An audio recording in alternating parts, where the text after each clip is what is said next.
Família, então muito bem. Na semana passada, nós tivemos a primeira aula, nós estudamos sobre Apocalipse 1 e fomos até o versículo de número 3. Hoje nós estamos na aula 2 e vamos do capítulo 7, do capítulo 4 até o capítulo de número 7. Nós vimos na semana passada um pouco ali do contexto da região onde o apóstolo Paulo estava. Deixa eu só parar um instante aqui para colocar melhor aqui a minha tela para vocês. Vou aumentar aqui. Então, nós vimos ali a região da ilha de Patmos e nós falamos que muito do que o apóstolo João ele veria descrito nas imagens ali estava dentro da geografia da ilha de Patmos. Então, hoje, nós vamos começar a exposição, então, do capítulo 4, primeiros versículos ali em diante. Vamos tentar ir até o capítulo de número 7 ali. Iniciando, a gente se depara primeiramente aqui com esses 3 primeiros versículos, onde o apóstolo João ele nos diz que depois destas coisas, olhei, e eis não somente uma porta no céu, como também a primeira voz que ouvi, como de trombeta, ao falar comigo, dizendo: sobe para aqui e te mostrarei o que deve acontecer depois destas coisas. Está bem claro que depois dessas coisas aí é a fala que Deus apresentou para João com relação às igrejas, aquelas 7 igrejas, que representava a totalidade das igrejas, não só ali daquela região, mas também de todas as igrejas, de todos os tempos, de todas as épocas, que receberiam também esta mensagem. E João, então, ele vê uma porta aberta no céu, essa ideia de que Deus está convidando ele para que ele consiga ter acesso a coisas futuras, coisas que ele não conseguiria ver naquele momento, mas ele conseguiria entender que aquelas coisas aconteceriam num futuro próximo e também num futuro distante. João continua dizendo ali que imediatamente eu me achei em espírito e eis armado no céu um trono. E no trono alguém estava sentado. Aqui a gente vê claramente uma mescla das realidades espirituais, do que João está vendo no contexto histórico, mas também nas coisas espirituais que Deus estará ensinando para ele. João vê um trono, que é o símbolo de governo. Isso aqui é muito importante. Lá no céu havia alguém governando. Havia um símbolo de alguém que estava no governo. Na terra poderia haver muitas perseguições, mas lá no céu havia alguém que estava governando tudo. Aparentemente na terra havia muito medo através do governo do imperador Domiciano, mas lá no céu Deus estava conduzindo toda a história. No versículo de número 3 nós vemos que a pessoa da qual João vê era semelhante no aspecto à pedra de jaspe e de sardônio, e ao redor daquele trono havia um arco-íris, semelhante no aspecto à esmeralda. Aqui é uma clara descrição de que João está vendo a majestade de Deus. Ele está diante da glória de Deus. Quando João olha para quem estava no trono, ele vê um reflexo de luz, como se fosse um reflexo de luz em pedras preciosas. E o próprio João descreve o exemplo dessas pedras. A pedra de jaspe, de sardônio e a imagem ali de um arco-íris na cor de esmeralda. A pedra jaspe, ela tem de várias cores, mas a referência que João está dando aqui é na tonalidade branca. É o símbolo da pureza e da santidade de Deus. A pedra sardônio, ela tem a cor avermelhada. É a mesma cor do carmesim, descrito em alguns textos na Bíblia. É a imagem do sacrifício de Jesus, mas também a imagem do seu poder de trazer juízo. O arco-íris tem aquela ideia da esperança. O verde representa a esperança. Você lembra que depois que houve o dilúvio, Deus colocou um sinal nos céus, que era um arco-íris. Essa imagem, então, de paz após a tempestade. É essa descrição da glória que João está tendo. Ele está dizendo, olha, eu vi a glória de Deus representada na sua santidade, na sua pureza, no seu sacrifício, na esperança que ele pode me trazer. Então, essas pedras elas não podem ser vistas no sentido literal. João está usando uma metáfora para fazer referência à majestade de Deus que estava sendo reproduzida a partir daquelas luzes. E isso daqui faz muito sentido. Quando a gente lê 1 Timóteo 6,16, o apóstolo Paulo fala para a gente que Deus, ele habita em luz inacessível, a que ninguém viu e nem pode ver. Então, a imagem da glória de Deus é dessa resplandecente iluminação, da qual a glória dele é dificílima da gente conseguir olhar de maneira direta. Mas como Deus está permitindo isso para João, ele está tendo esse vislumbre ali da glória de Deus. No versículo de número 4 em diante, o texto vai descrever para nós que ao redor do trono, vou até passar aqui a tela, vou mostrar aqui para vocês terem uma noção aqui, quando você olha para um diamante, como essa pedra aqui, a luz reflete o que está acontecendo. João, ele está vendo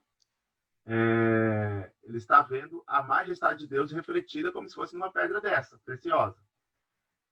Nós temos a continuação aqui nos versículos 4 e 5.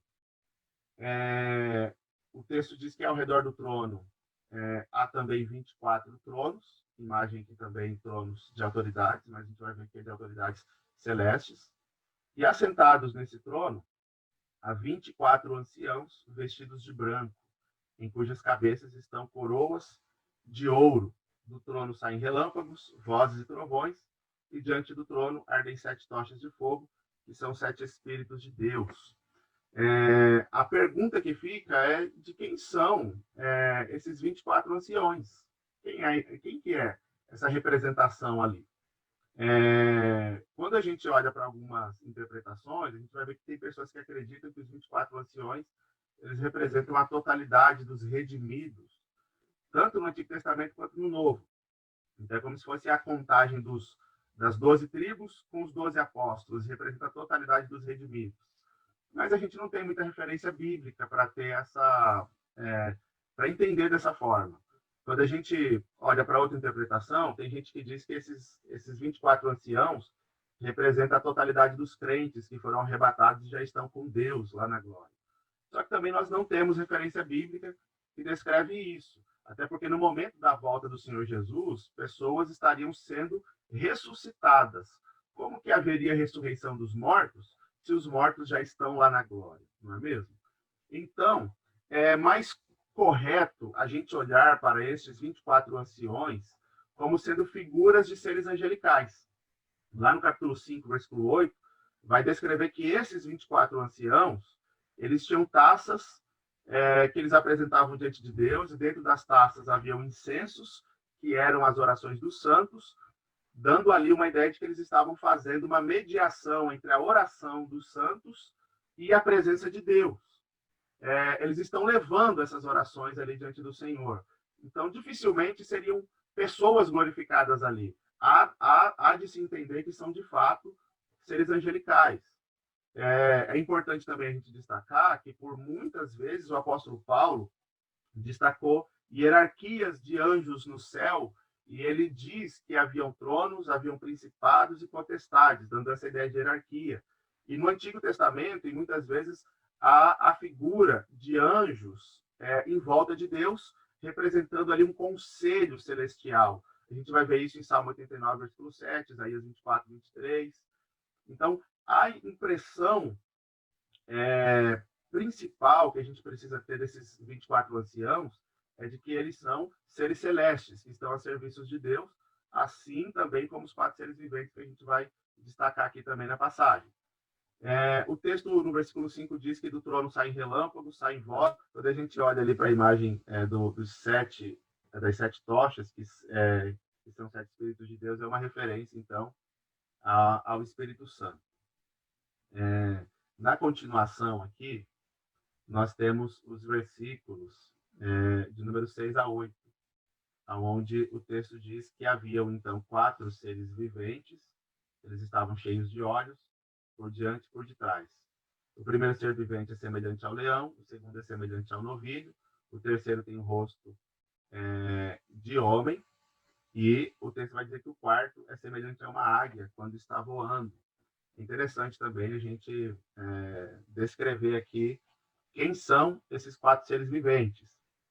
Se nos versículos anteriores nós vimos que diante da glória de Deus haviam 24 tronos e 24 seres celestes, nós temos agora mais perto de Deus, diante do seu trono, nós temos os 4 seres viventes, que também são a imagem de seres angelicais. A ideia aqui de que eles estão cheios de olhos representa o poder da sua visão, mas o texto descreve ali a aparência desses seres angelicais. O texto diz que o primeiro é semelhante ao leão, o segundo ao novilho, a imagem de um boi. O leão representa a força, o novilho representa o trabalho, né? O boi, a imagem do trabalho. O que tem a semelhança com o rosto de um homem representa a sabedoria, o conhecimento. E o quarto é a águia, a semelhança ali de uma águia, que é essa ideia também da rapidez, da agilidade. Então, algumas pessoas ao longo do tempo têm interpretado, vou trazer aqui 2 interpretações que são as mais citadas, que tem algumas pessoas que entendem que esses 4 seres viventes são a imagem dos 4 evangelhos. Há uma semelhança quando a gente olha ali os evangelhos, que eles têm essa ideia mesmo de figuras, como sendo Marcos, como é o evangelho do serviço, tem essa imagem de um boi. Lucas, Jesus é descrito como filho do homem, muitas vezes, mas a gente não vê muita referência bíblica também quanto a essa interpretação.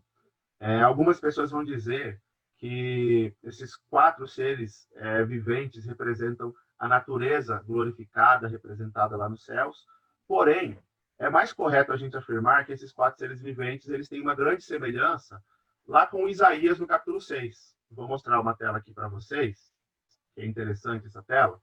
Se você for olhar Isaías 6, do versículo 2 ao 3, e Apocalipse 4, versículo 8, você vai perceber que é quase que o mesmo texto. Eu tentei colocar aí para vocês um do lado do outro para fazer uma comparação. Você vai lembrar que Isaías 6, Isaías ele está num período onde o rei Uzias havia morrido, que era o rei da época, o governante da época. Ele entra dentro do templo e ele tem uma imagem ali, ele tem um encontro, ele tem um vislumbre da presença de Deus dentro do templo. É como se os céus estivessem abertos e ele está vendo a imagem de Deus.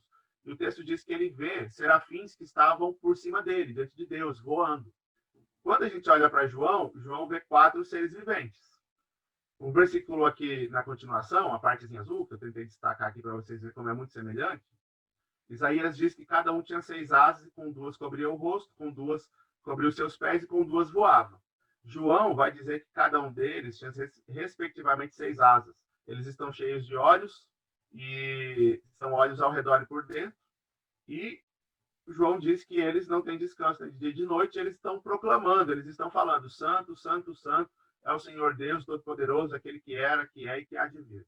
É a mesma proclamação que Isaías vê aqueles serafins proclamando diante de Deus, onde eles dizem, santo, santo, santo é o Senhor dos exércitos, toda a terra está cheia da sua glória.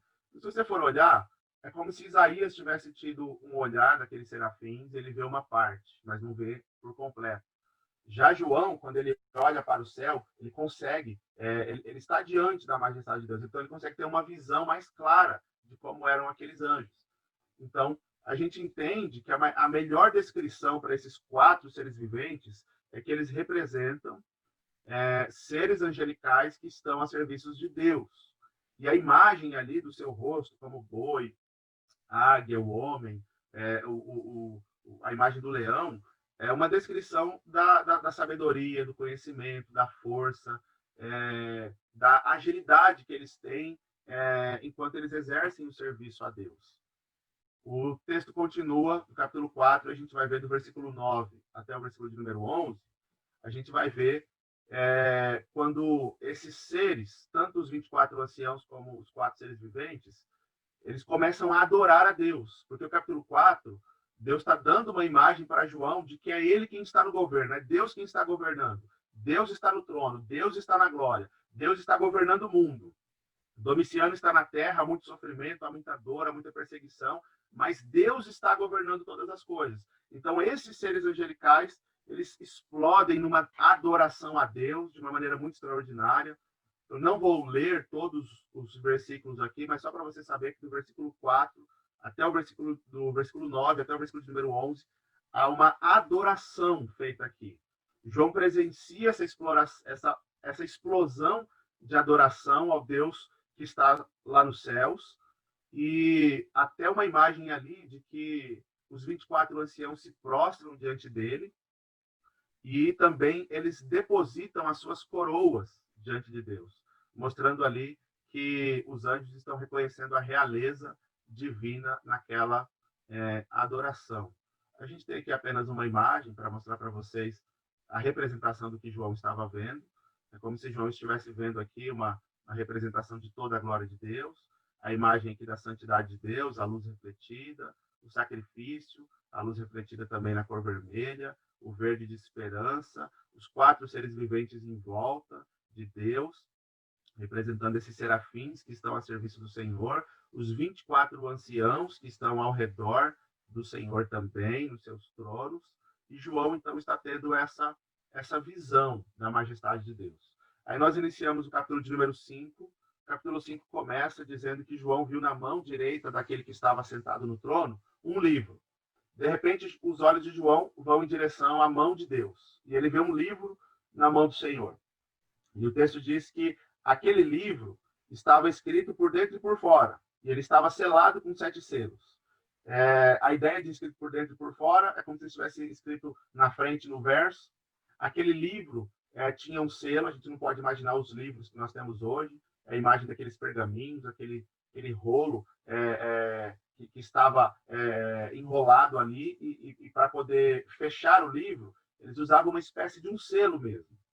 Quando João olha a descrição de que haviam 7 selos, João está entendendo que ninguém tinha acesso. O número 7 é esse número da totalidade, da perfeição, está completo.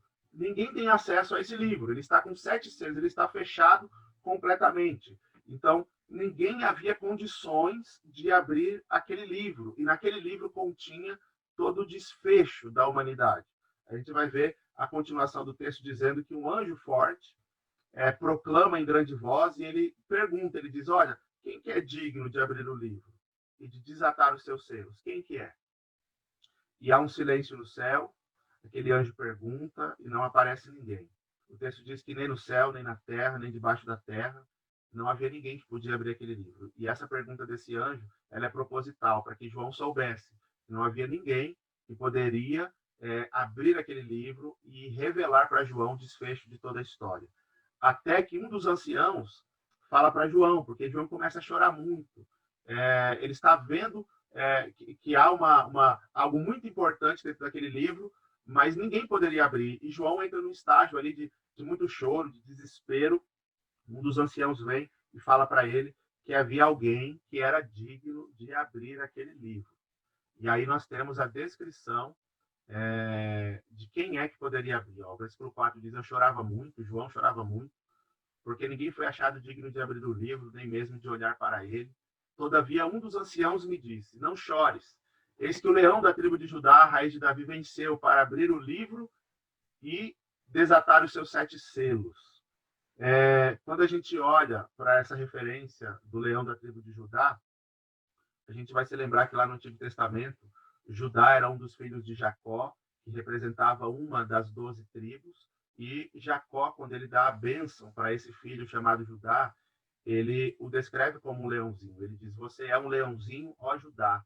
Gênesis 49, versículo 9. E ele vai descrevendo que da descendência de Judá sairiam governantes. Essa ideia de que a tribo de Judá estaria governando.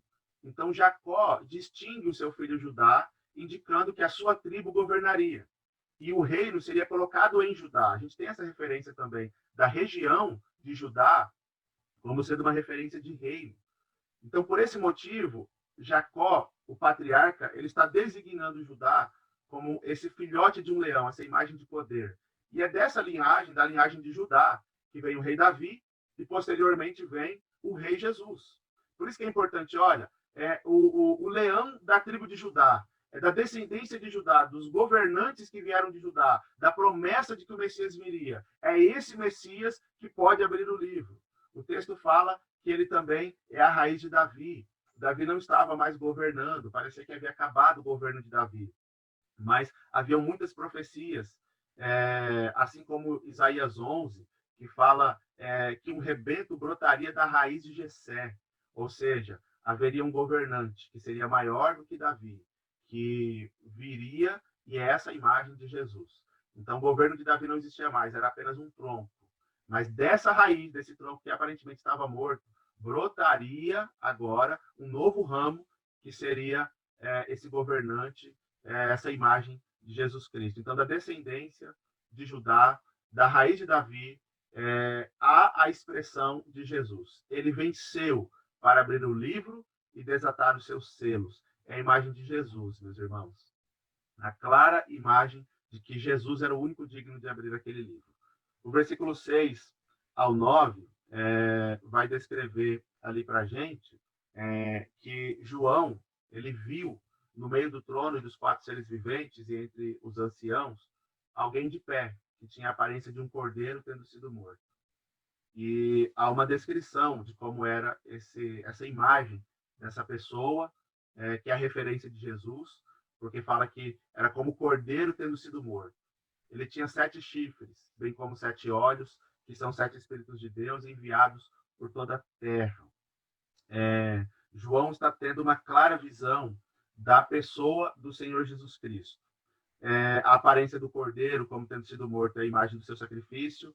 Os 7 chifres representam a sua onipotência.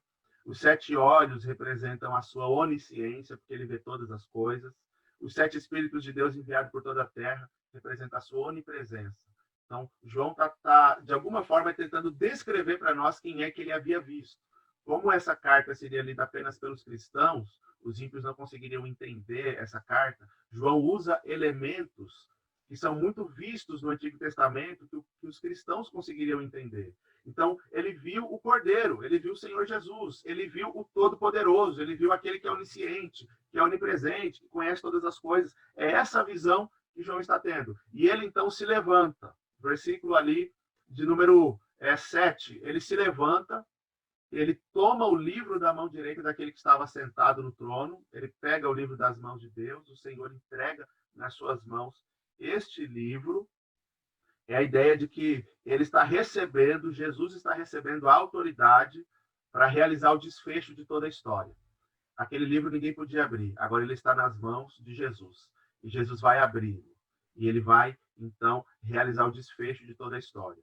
Jesus, ele é o alfa e o ômega, o princípio e o fim. A história começa nele e a história termina nele. Então, agora, o desfecho de toda a história estava nas mãos de Jesus, porque ele vai abrir, então, esse livro.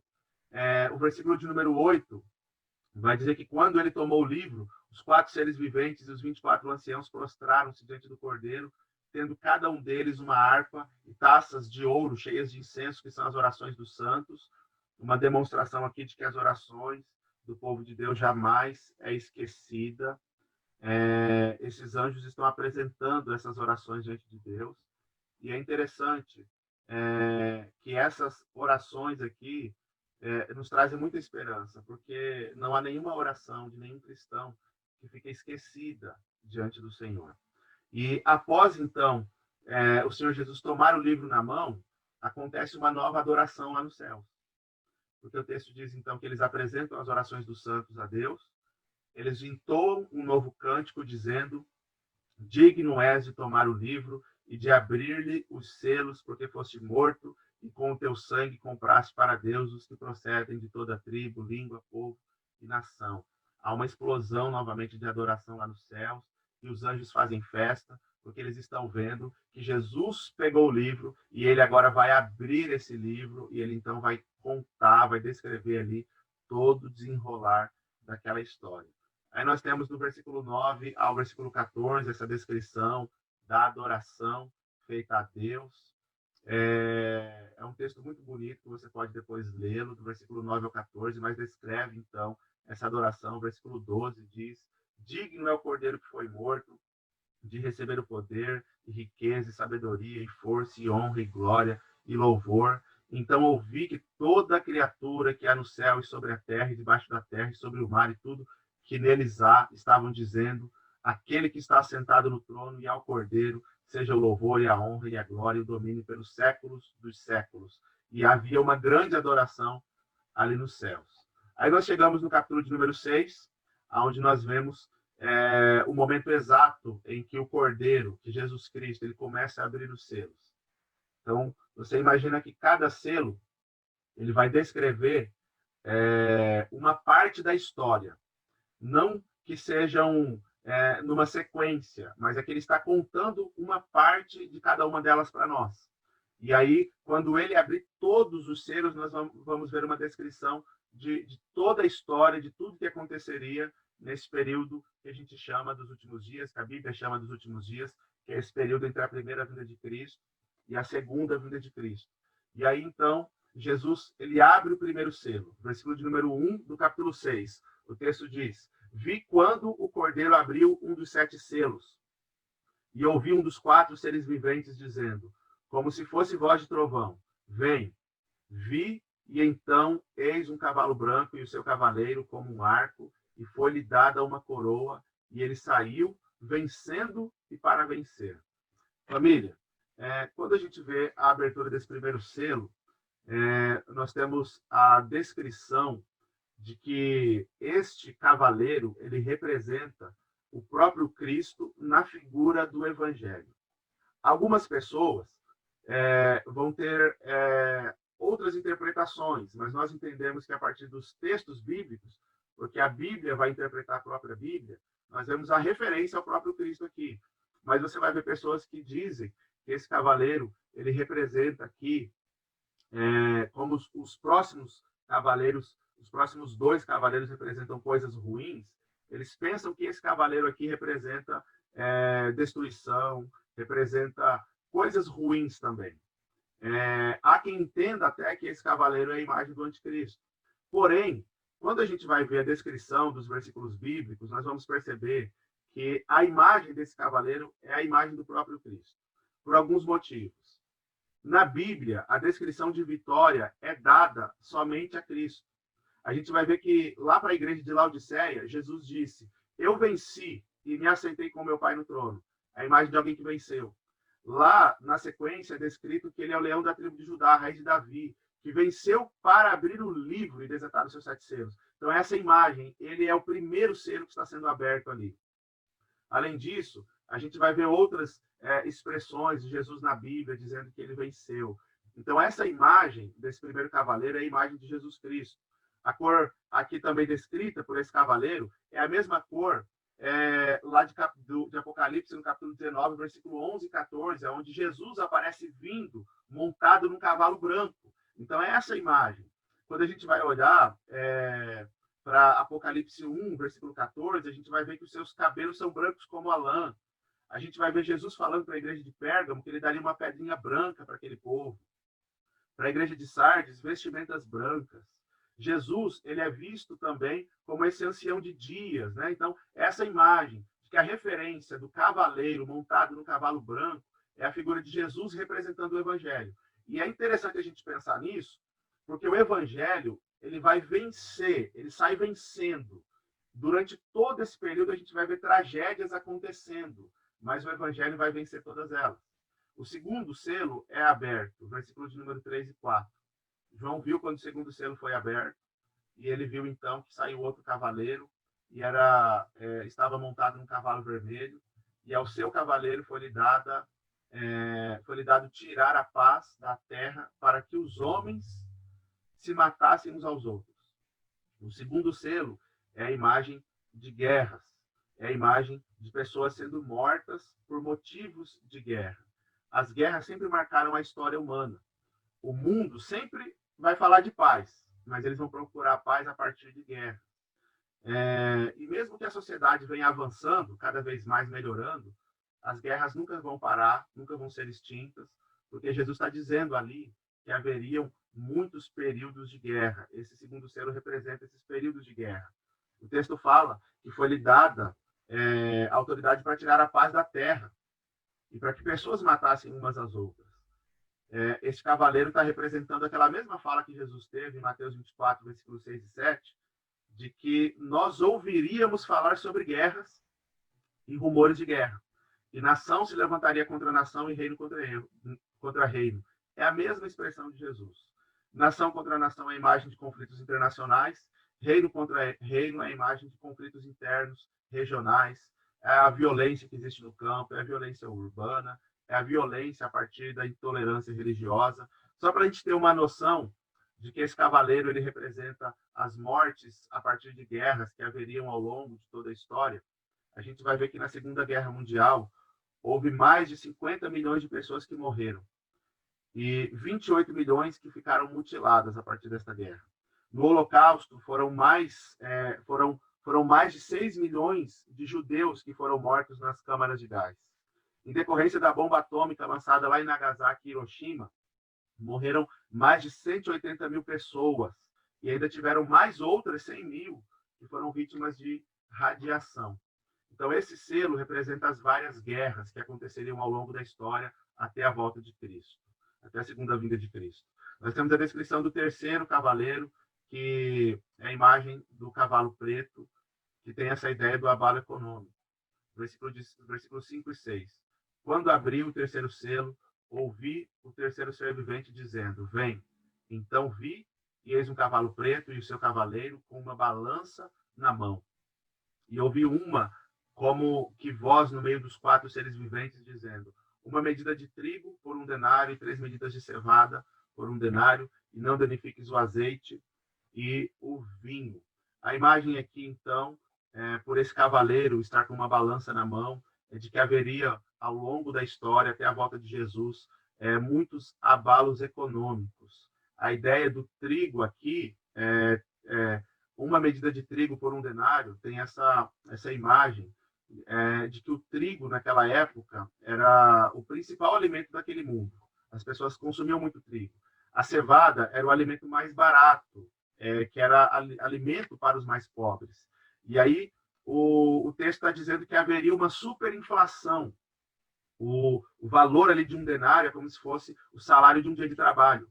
Então, é como se o salário de um dia fosse apenas o valor que daria para se alimentar naquele momento, naquele dia. É uma superinflação dos alimentos. Os alimentos essenciais para a sobrevivência humana passariam por uma grande inflação. Também tem tudo a ver com as palavras de Jesus em Mateus 24:7, que diz que haveriam fomes em vários lugares da terra.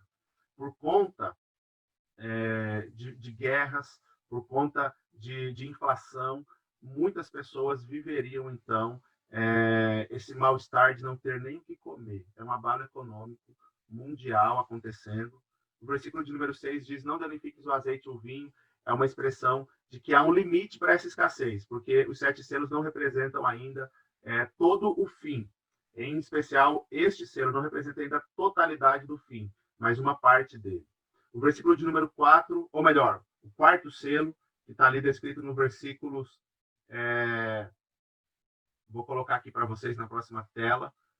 No versículo 7 e 8, há uma descrição do cavalo amarelo. O texto diz, quando o cordeiro abriu o quarto selo, ouvi a voz do quarto ser vivente dizendo, vem, e olhei, e eis um cavalo amarelo e seu cavaleiro, sendo este chamado Morte, e o inferno estava o seguindo. E foi-lhe dada autoridade sobre a quarta parte da terra, para matar a espada pela fome, com a mortandade, por meio das feras da terra.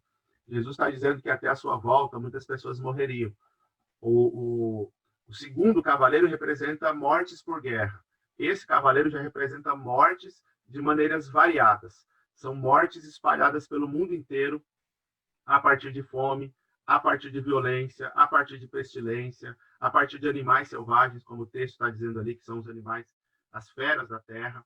Então, de acordo com esse texto, haveriam muitas mortes até a segunda vinda de Cristo. O texto diz aqui que este cavaleiro ele é seguido pelo Hades, né? Que é essa palavra grega que traduz a imagem de inferno, é o mundo dos mortos, a sepultura, fazendo a referência de que haveria muitas e muitas mortes até a volta de Cristo. E a gente destaca que isso vem acontecendo mesmo, muitas pessoas vêm morrendo. A gente destaca aqui que cerca de 21 mil pessoas morreram no Iraque no confronto com o Estado Islâmico. No Afeganistão, mais de 15 mil pessoas morreram. Na Nigéria, mais de 12 mil pessoas morreram. Mais de 76 mil pessoas foram mortas na Síria no ano de 2014. O mapa da violência no Brasil no ano de 2015 apontou que a cada 1 hora, 5 brasileiros morrem no país vítimas de violência. Então, até a volta de Jesus, haveriam também muitas mortes. Jesus está descrevendo a história, desde a sua primeira vinda até a sua segunda vinda, que essas coisas estariam acontecendo. A gente chega no 5º selo, que é o selo que demonstra aqui a visão do clamor dos mártires, debaixo do altar, do versículo 9 ao 11 do capítulo 6. O texto diz que quando ele abriu o 5º selo, vi debaixo do altar as almas daqueles que tinham sido mortos por causa da palavra de Deus e por causa do testemunho que sustentavam. Eles clamaram em grande voz, dizendo: até quando, ó soberano Senhor, santo e verdadeiro, não julgas nem vingas o nosso sangue dos que habitam sobre a terra? A imagem aqui é que durante todo esse período, muitos cristãos que foram perseguidos estariam clamando a Deus. As almas debaixo do altar representam as orações dos santos, dos cristãos que foram mortos por amor a Jesus. De todas as épocas, em todos os tempos, cristãos oraram pedindo a Deus justiça pela perseguição que foram feitas a eles. Na época de Jesus, houve perseguição, a igreja primitiva sofreu perseguição, igrejas ainda hoje sofrem perseguições, há países onde é proibido falar de Jesus, onde cristãos são mortos. Então, essa imagem de todos os cristãos que foram perseguidos, foram mortos, foram martirizados, mas que a oração deles não foram esquecidas por Deus. Eles estão clamando, dizendo: até quando, ó soberano Senhor, santo e verdadeiro, não julgas e nem vingas o nosso sangue dos que habitam sobre a terra? E aí, lá no versículo de número 11, o texto diz que foi dada a eles uma vestidura branca e foi dito para que eles repousassem mais um pouco, que eles esperassem mais um pouco, até que se completasse o número dos seus conservos e seus irmãos, que iam ser mortos, como igualmente eles foram. É como se Deus estivesse falando: olha, vai chegar um dia que vai chegar no seu limite e Deus vai fazer justiça. E é importante, família, a gente entender o que significa isso, porque é essa oração dos santos que vai desencadear a abertura do 6º selo, que é a imagem do início ali, o que vai desencadear o processo da grande tribulação. Olha só o 6º selo, o que diz para nós. Versículo 12 e 13. Vi quando o Cordeiro abriu o 6º selo e sobreveio grande terremoto.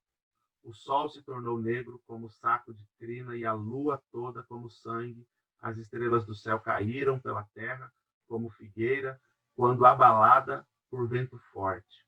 É como se Deus estivesse mostrando: olha, ao longo de toda a história vai ter morte, vai ter abalo econômico, vai existir perseguição, vai haver pestilências, pessoas sendo mortas por doenças e pessoas sendo mortas por perseguição, mas vai chegar um tempo em que eu farei justiça. É a partir da oração dos santos que o Senhor Jesus abre o 6º selo, que dá, então, início à grande tribulação. Só para se tornar um pouquinho mais didático, vocês poderem entender, o que Deus está mostrando para nós é esse quadro aqui, para a gente poder entender. Os últimos dias são representados por esse período que compreende-se entre a cruz de Cristo, a primeira vinda de Jesus. A gente tem ali o período do Pentecostes, onde Pedro se levanta e explica que o que aconteceu ali foi o cumprimento da profecia dita pelo profeta Joel, de que nos últimos dias Deus derramaria o seu Espírito sobre toda a carne. E ali, então, dá início aos últimos dias. Os 7 selos descrevem tudo o que vai acontecer ao longo da história. Nós vimos aqui imagem de ilusão religiosa, guerras em todos os lugares, fome, desigualdade, abalo econômico, desastres naturais, martírio e perseguição, apostasia e traição. E é interessante que isso aqui está tudo descrito lá em Mateus 24. Jesus foi contando isso. É como se Mateus 24 fosse uma espécie de uma mini descrição dos 7 selos. Só que os discípulos não entenderam naquela época, porque eles vão entender depois, quando Deus então revela com mais detalhes para o apóstolo João. Tudo isso vai acontecendo. Você vai ver aqui, ó, a imagem do cavalo branco, que é o evangelho vencendo. Jesus venceu. A palavra de Deus vem sendo pregada ao longo de toda a história. No meio da ilusão religiosa, das guerras, da fome, do abalo econômico, dos desastres naturais. o evangelho está sendo pregado, anunciado, e a gente vai vendo os selos sendo abertos, que é a descrição, então, de toda a história, até que vai chegar um dia em que vai desencadear a grande tribulação, aqui a visão do sexto selo, ao surgimento do anticristo, e inicia propriamente, então, a grande tribulação. Isso aqui vai estar dos capítulos 7 em diante, até que Jesus volte para poder governar de maneira completa. No capítulo 7, nós temos aqui uma descrição de que Deus vai selar aqueles que vão passar pela grande tribulação, porque o texto diz que havia, então, alguns anjos. O texto diz assim, o capítulo 7, versículo 1. Depois disso, vi 4 anjos em pé. Depois do quê? Depois que foi aberto o sexto selo. Depois que o Senhor Jesus fez uma descrição do início da grande tribulação. Depois disso, vi 4 anjos em pé nos 4 cantos da terra, conservando seguros os 4 ventos da terra, para que nenhum vento soprasse sobre a terra, nem sobre o mar, nem sobre árvore alguma. Vi outro anjo que subia do nascente do sol, tendo o selo do Deus vivo, e clamou em grande voz aos 4 anjos, aqueles os quais fora dado fazer dano à terra e ao mar, dizendo: não danifiques nem a terra, nem o mar, nem as árvores, até selarmos na fronte os servos do nosso Deus. E então houve o número dos que foram selados, que era 144 mil. A imagem aqui é que antes de iniciar a grande tribulação, nesse período, antes de iniciar a grande tribulação, Jesus vai selar aqueles cristãos que estarão vivos para enfrentar a grande tribulação. A imagem dos 144 mil que são selados aqui é uma pequena descrição da totalidade dos cristãos que serão selados. Em muitos momentos, as pessoas se preocupam com o selo da besta, não é? A gente vai aprender sobre isso nos capítulos seguintes. Mas aqui, antes do selo lá, da marca da besta, a gente tem a descrição dos cristãos que serão selados por Deus. E o texto diz, então, aqui, que ouviu o número dos que foram selados, que era de 144 mil, de todas as tribos dos filhos de Israel. Aí ele vai falar 12 de cada tribo, 12 vezes 12, que vai dar essa imagem aqui dos 144 mil, né? 12 mil vezes 12, essa ideia aqui dos 144 mil. Então, é a totalidade dos cristãos que vão enfrentar a grande tribulação, que estarão vivos no período da grande tribulação. Mais um quadro, para a gente poder finalizar e vocês compreenderem melhor aqui. Então, ao longo de toda a história, aqui, o início dos últimos dias do Pentecostes, vai chegar um período em que os sinais da volta de Jesus vão se intensificar ainda mais.